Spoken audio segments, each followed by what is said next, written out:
Nick Diaz was never built for the system he entered. From the moment he appeared on the MMA stage, there was a visible disconnect between who he was and what the business expected him to become. While other fighters learned how to smile on cue, repeat clean talking points, and turn their personalities into sellable products, Nick struggled to hide his discomfort. Not because he lacked confidence, but because he lacked interest in pretending. To Nick, fighting was supposed to be honest. You trained, you fought, you won or lost, and you lived with the consequences. What happened outside the cage always felt artificial to him.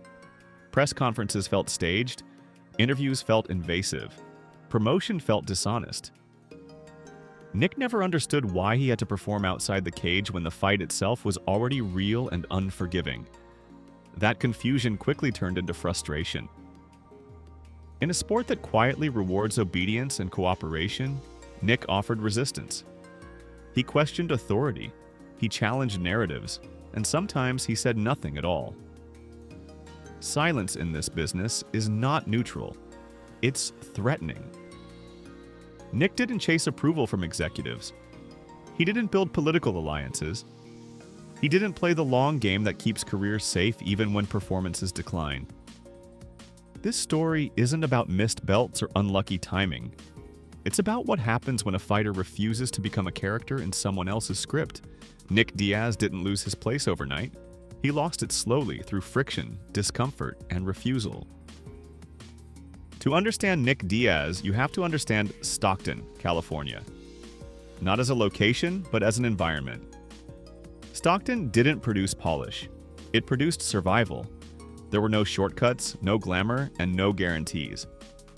You learned quickly that respect wasn't something you asked for. It was something you earned by standing your ground. Nick grew up in a space where toughness wasn't celebrated. It was required. That upbringing shaped his worldview. He didn't trust systems, he didn't trust authority, and he didn't believe anyone would protect his interests better than himself. When Nick entered MMA, he didn't see opportunity. He saw risk. Training wasn't about fame or future earnings, it was about preparation and endurance. Long hours, repetitive routines, minimal comfort. Nick didn't separate his identity from his fighting style. They were the same thing. He brought that Stockton mentality into every gym, every fight, and every interaction. Straightforward, confrontational when necessary, unwilling to soften edges for convenience. Fans eventually recognized this authenticity. They felt it. But organizations don't operate on authenticity alone. They operate on predictability. And Nick Diaz was anything but predictable. What made him relatable to fans made him difficult for the system. Because a fighter who doesn't self-edit is a fighter who can't be easily managed. Nick Diaz's fighting style was a direct reflection of who he was. There was no separation between personality and performance. He didn't rely on explosive knockouts or sudden moments of brilliance. Instead, he imposed pressure. Constant, relentless, uncomfortable. From the opening bell, Nick forced opponents into his pace. He crowded space. He threw volume. He refused to slow down. Fighting Nick wasn't about surviving a moment. It was about enduring an experience. He talked during fights. He stared between exchanges. He dared opponents to break first. That wasn't showmanship. It was psychological warfare. Nick believed that if he could push someone long enough, the truth would surface. Fatigue revealed weakness. Pressure revealed doubt. Even when taking damage, Nick rarely looked shaken. His posture stayed calm. His eyes stayed locked. For fans, this was captivating. It felt raw and unscripted. But for promoters, it created a problem. Nick didn't celebrate wins the right way. He didn't build narratives around rivalries. He didn't sell the future. He fought, and then he withdrew. That gap between performance and promotion grew wider with each appearance. And slowly the system began to see him less as an asset and more as a complication. The UFC isn't just a fight organization. It's a business built on structure, branding, and control. Fighters are expected to understand their role. Say the right things, show up on time, sell the product. Nick Diaz never fully accepted those terms. Interviews irritated him. Media obligations felt unnecessary. Authority figures represented rules he never agreed to. While others adapted, Nick resisted. Resistance doesn't always look loud.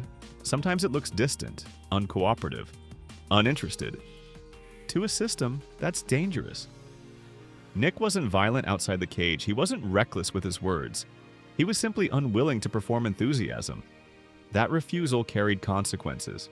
Opportunities stalled, communication strained, trust eroded. From Nick's perspective, nothing changed. He was still fighting, still training, still being himself. But from the system's perspective, he was becoming unreliable. The UFC could manage chaos when it was profitable, but chaos without compliance was another story. Nick didn't adjust to protect his position. He didn't negotiate his identity for stability. And with every unresolved conflict, the distance between him and the organization grew wider. Suspensions altered Nick Diaz's career in ways numbers can't explain. Time away from fighting doesn't just pause progress, it fractures momentum.